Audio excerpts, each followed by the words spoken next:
السلام علیکم، welcome two star centre. غزل ہے میرے پاس 10th کلاس آپ کی اردو کی، روشن جمال یار سے ہے انجمن تمام۔ تو اس کے پوئٹ ہیں حسرت موہانی، ٹھیک ہے۔ حسرت موہانی جو ہیں وہ 1875 میں پیدا ہوئے اور 1951 میں فوت ہوئے۔ یو پی میں پیدا ہوئے۔ انہوں نے عربی فارسی گھر پر پڑھی اور انگریزی تعلیم اسکول میں حاصل کی۔ علی گڑھ سے BA کا امتحان پاس کرنے کے بعد انہوں نے ایک ادبی ماہنامہ اردو معلیٰ جاری کیا، جو عرصہ دراز تک اردو زبان و ادب کی خدمت کرتا رہا۔ حسرت مذہبی انسان تھے، ان کا ذہان ہم کے تعصبات سے پاک تھا، یعنی ان کا ذہن جو ہے نا وہ تعصبات سے پاک تھا۔ ان میں کمال کی اخلاقی جرت تھی، جو بات ان کے دل میں ہوتی وہی زبان پر لاتے۔ منافقت اور تصنع سے انہیں دور کا واسطہ نہ تھا۔ خودداری، بے باکی، اصول پسندی، سادگی، خلوص ان کے نمایاں اوصاف تھے۔ حسرت کو طالب علمی کے زمانے سے شعر و شاعری کا شوق تھا، لیکن وہ تحریک آزادی میں بھی عملی طور پر شریک رہے۔ قوم کے بڑے رہنماؤں میں ان کا شمار ہوتا ہے۔ ان کے رسالے اردو معلیٰ کی ضمانت ضبط کر لی گئی۔ انہوں نے کئی بار قید و بند کی صعوبتیں برداشت کیں، لیکن آزادی کامل کے سلسلے میں کسی سمجھوتے کے قائل نہ تھے۔ عمل آزادی کا نعرہ سب سے پہلے انہوں نے ہی بلند کیا تھا، ٹھیک ہے۔ اب دیکھتے ہیں اس کے اندر غور کرنے کی ایک بات ہے، وہ یہ کہ حسرت کے کلام کی سب سے بڑی خصوصیت سادگی ہے۔ ان کی زندگی جتنی سخت کوشی میں گزری، ان کی شاعری اسی قدر نشاط انگیز ہے۔ مکاتب میں تم سے مراد نواب اصغر علی خان نصیب دہلوی ہیں، جو کہ حسرت موہانی کے استاد منشی امیر اللہ تسلیم کے استاد تھے، اور جس طرح نسیم کی شیرینی کے قائل تھے، اسی طرح میر کے سوز و گداز کے بھی متعارف تھے۔ شیرینی سے مراد زبان کی صفائی اور اس کا با محاورہ اور سہل ہونا ہے، ٹھیک ہے۔ تو اب چلتے ہیں اس نظم کی طرف۔ تو اس کے کچھ معنی ہیں۔ انجمن دیکھیں کہتے ہیں محفل کو، چلن کہتے ہیں طریقے کو، طور طریقہ، اضطراب بے چینی کو کہتے ہیں، نشو و نما پھلنا پھولنا، اہل جوڑ ظلم کرنے والے، شورش ہنگامے کو کہتے ہیں، زاغ کوے کو کہتے ہیں، اور زغن چیل کو کہتے ہیں، ٹھیک ہے۔ اب پہلے شعر کی طرف آتے ہیں۔ روشن جمال یار سے ہے انجمن تمام، دہکا ہوا ہے آتش گل سے چمن تمام، ٹھیک ہے۔ شاعر کہتا ہے کہ محبوب کے جلوے سے تمام کی تمام محفل روشن ہو اٹھی ہے۔ محبوب کو پھول اور بزم کو چمن قرار دیا ہے، کہتا ہے اس گل کی آگ سے تمام چمن دہک رہا ہے، روشن ہو گیا ہے۔ اب فردر مزید اگر آپ اس کی تشریح کی طرف جائیں تو آپ اس میں یہ دیکھیں گے کہ شاعر کہتا ہے کہ حسن جو ہے نا اس کا ایک اپنا رنگ ہوتا ہے۔ وہ کہتا ہے کہ جس طرح سے پھول کا لال رنگ ہوتا ہے نا، تو تشبیہ دیتے ہوئے کہتا ہے کہ جب آگ دہکتی ہے نا تو جو رنگ اس کا لال ہوتا ہے نا، شعلے کا، آگ کے شعلے کا، ویسا ہی آتش گل، یعنی تمہارا جو حسن ہے وہ ایسی آگ لگاتا ہے، یعنی گلاب کے پھول کا لال رنگ اور آگ کا لال رنگ دونوں کو انہوں نے ملایا ہے یہاں پہ، بڑی خوبصورت انہوں نے ان کو آپس میں ملا کر۔ تو آپ کو بتاتے ہیں کہ بزم کو چمن قرار دیا، یعنی محفل کو انہوں نے چمن قرار دیا، ٹھیک ہے۔ اور انہوں نے یہ کہا کہ جس طرح کسی باغ میں کوئی پھول جو ہے اس کا سرخ رنگ سب سے نمایاں ہوتا ہے نا، اسی طرح میرے محبوب تم اس محفل میں آئے ہو، اور تمہارے آنے سے اس محفل کا جو ہے نا رنگ کئی گنا بڑھ گیا ہے، ٹھیک ہے۔ اس محفل میں رونق آ گئی ہے، اور وہ رونق کس وجہ سے آئی ہے؟ خصوصی طور پر انہوں نے کہا کہ جیسے تم ایک نمایاں شخصیت ہو، جو کہ اپنے رنگ کی وجہ سے، جو کہ بالکل گلاب کے پھول کی طرح ہے، ٹھیک ہے۔ تو شاعر کہتے ہیں کہ بالکل ویسے ہی جیسے آگ کا شعلہ ہوتا ہے سرخ رنگ کا، اور وہ دہکتا ہے تو بہت خوبصورت لگتا ہے۔ تو اب اگلے شعر کی طرف ہم آئیں گے۔ اس میں آپ جتنا چاہیں اس کو بڑھا لیں، ٹھیک ہے۔ تو اسٹوڈنٹس تھوڑی سی اس پہ پریکٹس کی ضرورت ہوتی ہے۔ شعر و شاعری قدرتی چیز ہوتی ہے، یہ اسٹوڈنٹس کو کیونکہ ظاہر ایگزام دینا ہوتے ہیں تو انہیں رٹے ہی لگانے پڑتے ہیں بہت سارے اسٹوڈنٹس کو، لیکن کانسیپٹ آپ کے کلیئر ہونے چاہیے، میننگ آپ کو اچھی طرح آنے چاہیے۔ پھر شعر نمبر 2 کی طرف آتے ہیں۔ حیرت غرور حسن سے ہے شوخی سے اضطراب، دل نے بھی تیرے سیکھ لی ہیں چلن تمام، شاعر مولانا حسرت موہانی ہیں اور وہ کیا کہتے ہیں اس میں کہ میرے دل نے محبوب کے تمام چلن سیکھ لیے ہیں. چال چلن یعنی کہ میں نے اچھے طریقے سے سیکھ لیے ہیں. حسن کے غرور سے اس نے حیرت اور اس کی شوخی سے بے قراری سیکھ لی ہے. وہ شاعر کہتا ہے کہ اگر میرا جو محبوب ہے وہ اگر مجھے تھوڑا سا میری طرف دیکھ لیتا ہے مسکرا کر تو میں جو ہے وہ بے قرار ہو جاتا ہوں اور مجھ سے اپنی کیفیت سنبھالی نہیں جاتی. اور جب وہ مجھ پر توجہ نہیں دیتا تو اس کی جو غرور ہے اس کی وجہ سے میں حیرت کا شکار ہو جاتا ہوں اور میں طرح طرح کی سوچوں میں مبتلا ہو جاتا ہوں کہ یہ مجھ پر توجہ کیوں نہیں دے رہا ہے. ٹھیک ہے، جبکہ میں اسی کے شوق میں اس محفل میں شریک ہوا ہوں. اصل میں یہ جس دور کی بات ہے اسٹوڈنٹس، میں آپ کو یہ بتاتی چلوں کہ بیک پہ یہ چیز تھی کہ وہ ایسا دور تھا کہ اس وقت نا شعر و شاعری بہت عروج پر تھی. شاعروں نے بہت کمال کیے، انہوں نے بڑی بڑی بہترین غزلیں لکھیں، بہت ساری نظمیں لکھیں. آج تک وہی چل رہی ہیں جو زیادہ بہترین چل رہی ہیں. اب کے بھی دور میں شاعر آتے ہیں اور وہ ظاہر سی بات ہے انہی سے ہی انسپائریشن لیتے ہیں، کیونکہ اب دور بدل گیا ہے اور اب لوگوں کا رجحان بہت زیادہ اس طرف نہیں ہے. اس زمانے میں یہ لوگ سارا دن بس یہی کام کرتے تھے اور بہت رجحان تھا ان کا، اور یہ اس پہ خصوصی توجہ دیتے تھے، ان علوم کو سیکھا بھی جاتا تھا. ٹھیک ہے، تو وقت کی بھی ایک بات ہوتی ہے. شاعر کہتے ہیں کہ اس میں کہ میں نے بتایا نا آپ کو کہ دو رویوں کی وہ بات کر رہا ہے کہ اگر ذرا سا محبوب میری طرف توجہ دے دے، ٹھیک ہے، تو میں بے چین ہو جاتا ہوں. ٹھیک ہے، اور اگر وہ غرور میں ہوں تو میں حیرت میں مبتلا ہو جاتا ہوں کہ اس نے مجھے توجہ کیوں نہیں دی. شعر نمبر 3 ہے، دل خون ہو چکا ہے جگر ہو چکا ہے چاک. یہ دل اور جگر دونوں اعضاء کا ذکر کر رہے ہیں. باقی ہوں میں مجھے بھی کر اے تیغ زن تمام. ٹھیک ہے، تیغ کہتے ہیں تلوار کو. ٹھیک ہے، تو تیغ زن تلوار چلانے والا. شاعر کہتا ہے کہ میرے دل کا خون ہو چکا ہے اور میرا چاک ہونا ہے ٹکڑے ٹکڑے ہونا. ٹھیک ہے، 2 ٹکڑوں میں تقسیم ہونا. جگر بھی میرا کٹ چکا ہے، تو میرا جو جسم کا باقی حصہ رہ گیا ہے، تم اے تیغ چلانے والے تیغ زن، تم اسے بھی ختم کر دو. ٹھیک ہے، یہ ایک کمال ہوتا ہے کہ 2 جملوں کے اندر کس طرح سے یہ ساری اپنی بات بیان کر دیتے ہیں.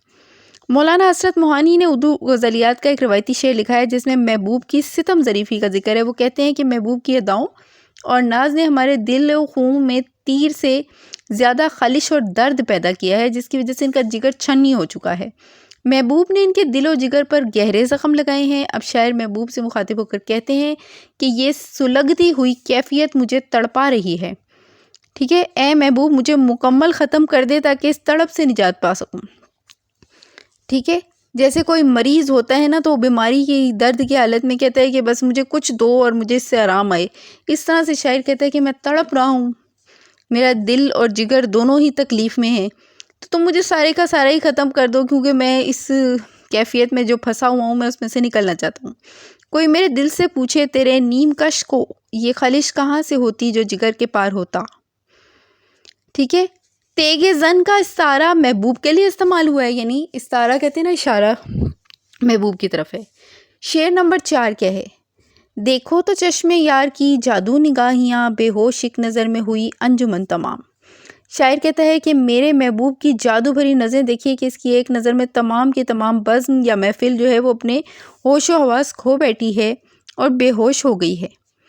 ٹھیک ہے، شاعر یہاں پہ جتنی بھی آپ چاہیں تعریفیں لکھ سکتے ہیں کہ شاعر تعریف کرتے ہوئے کہہ رہے کہ میرے محبوب کی ایک نظر جو ہوتی ہے نا وہ ایسی خوبصورت نظر ہوتی ہے کہ محفل پوری کی پوری ختم ہو جاتی ہے اس میں. ٹھیک ہے، اور محفل میں موجود تمام لوگ بے ہوش ہو جاتے ہیں اس کی نظر سے، اس کی نظر کے جلوے سے، اس کے دیکھنے سے. ایسی جادو بھری نگاہ وہ ڈالتا ہے، ایسا سحر سا بنا دیتا ہے، اپنے ارد گرد کے تمام لوگ اس سحر میں گرفتار ہو جاتے ہیں. سحر کہتے ہیں نا جادو کو. اس نازنی نے جب سے کیا ہے وہاں قیام، گلزار بن گئی ہے زمین دکن تمام. ٹھیک ہے، نازنین عموماً نازک اندام اور خواتین کے لیے استعمال کیا جاتا ہے. ٹھیک ہے، محبوب کا قرب عاشق کے لیے ہمیشہ دل آویز ہوتا ہے. تو شاعر کہتے ہیں کہ ہماری گلی کے قریب محبوب آ گیا ہے جس کی وجہ سے ہماری زندگی میں بہار آ گئی ہے، اس کے آنے کی وجہ سے پورا دکن مہک رہا ہے، گویا یہ جگہ باغ میں تبدیل ہو گئی ہے جو ہر وقت رنگینی اور سرمستی کے عالم میں رہتی ہے۔ الغرض محبوب کو عاشق کی آمد کا ہمیشہ انتظار رہتا ہے جو اسی کے باعث راحت ہے۔ ان کے دیکھے سے جو آ جاتی ہے منہ پہ رونق، وہ سمجھتے ہیں کہ بیمار کا حال اچھا ہے۔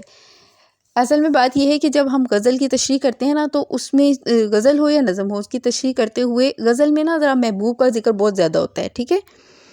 اور یہ جو شاعر حضرات ہوتے ہیں نا، ان کی باتیں بہت گہری ہوتی ہیں، کئی جگہوں پر جا کر فٹ ہوتی ہیں، ٹھیک ہے؟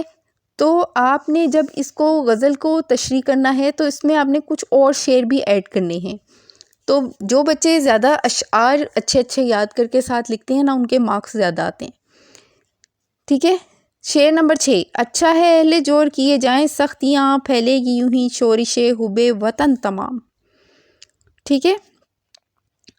اس شعر میں شاعر نے دراصل انگریز حکمرانوں کے ظلم و ستم کا ذکر کیا ہے۔ میں ابھی آپ کو بات کر رہی تھی نا کہ بات ہمیں کچھ لگ رہی ہوتی ہے اور اس میں اندر بات کچھ اور ہی ہوتی ہے، اور بہت سارے اسٹوڈنٹس بغیر سوچے سمجھے ان کی تشریحات لکھنے بیٹھ جاتے ہیں اور اپنے وہ سمجھتے ہیں کہ بس ہم خود لکھ دیں گے اس کو نا اپنے اس انداز میں۔ یہ والے اکثر نا غزل اور نظم کی تشریحات میں نے دیکھا ہے کہ اردو میں بہت سارے بچے چھوڑ دیتے ہیں، وہ یہ کہتے ہیں کہ ہم یہ خود لکھ لیں گے وہاں پہ اسی وقت آن دا اسپاٹ۔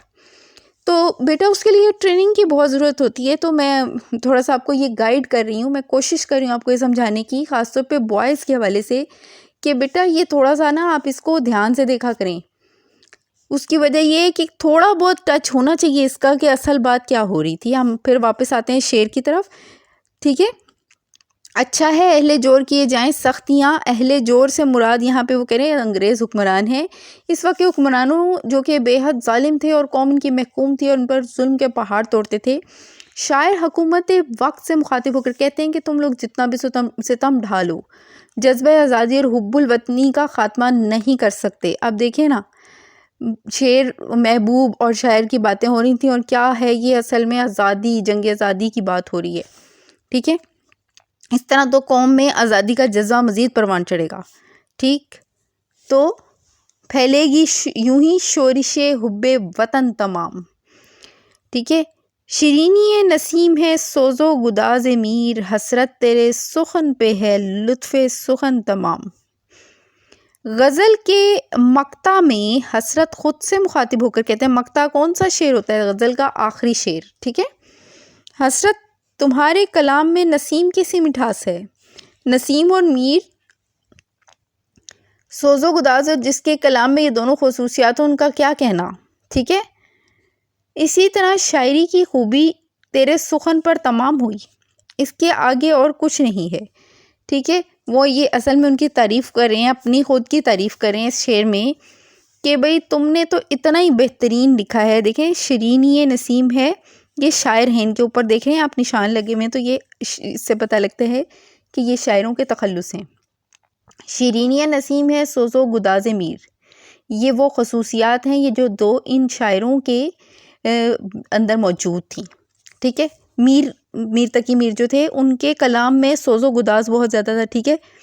تو حسرت وہ خود کو کہہ رہے ہیں تیرے سخن پہ ہے لطف سخن تمام، تو وہ کہتے ہیں تمام شاعری کی خوبیاں تم پر آ کر ختم ہو جاتی ہیں، ٹھیک ہے؟ اصل میں ان کو اپنی غزلیں مکمل کرنی ہوتی تھیں، اور پھر یہ بڑے سوچ وچار کے بعد ایسے اشعار چن کر بنایا کرتے تھے، اور بہت انٹیلیجنٹ ہوتے ہیں شاعر حضرات، اور بہت وہ ترتیب سے اس کام کو کرتے ہیں۔ تو اللہ تعالیٰ ان کو اپنے جوار رحمت میں جگہ عطا فرمائے۔ تو یہاں پہ میری یہ غزل تمام ہوئی 10th کلاس۔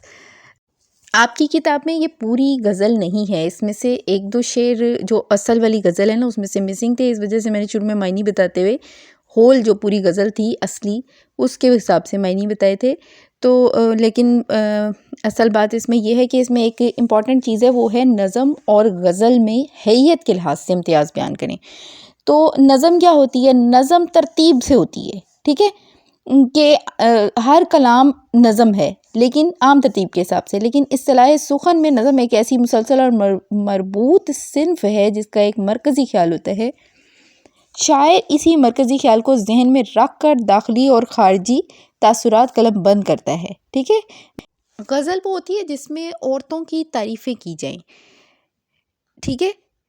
غزل کا تعلق عورتوں کی تعریفوں کے علاوہ اور بھی بہت سے موضوعات پر ہوتا ہے. مطلب غزل کی کوئی لمٹ نہیں ہے، نہ ہی نظم کی کوئی لمٹ ہے. ان کا ایک سٹائل میں فرق ہے، پوئٹری کے سٹائل ہیں دونوں. ٹھیک ہے. اور غزل جو ہے وہ یہاں پہ جو بات لکھی ہوئی ہے کہ عربی زبان کا لفظ ہے، اس کے معنی عورتوں سے متعلق باتیں کرنے کے ہیں. ٹھیک ہے. غزل کے ذریعے نا ذرا انسان، جس طرح کہ آپ نے ابھی جو پڑھی ہے غزل، اس میں نا درد، تکلیف یا خوشی کا اظہار بہت زیادہ شدت سے کیا جاتا ہے غزل میں. جبکہ نظم جو ہوتی ہے نا، اس کا سٹائل تھوڑا مختلف قسم کا ہوتا ہے. اس میں باتیں بیان تو کی جاتی ہیں لیکن اتنے زیادہ دکھ تکلیف کا اظہار نہیں کیا جاتا، یا اتنی شدت کے الفاظ کا استعمال نہیں کیا جاتا. ٹھیک ہے. اس کی ایک خاص ترتیب ہوتی ہے. اس کو بعض نظمیں آزاد نظمیں بھی ہوتی ہیں. ٹھیک ہے. تو یہاں پہ میرا یہ آج کا ٹاپک ختم ہوا. مجھے اجازت دیجیے. اللہ حافظ.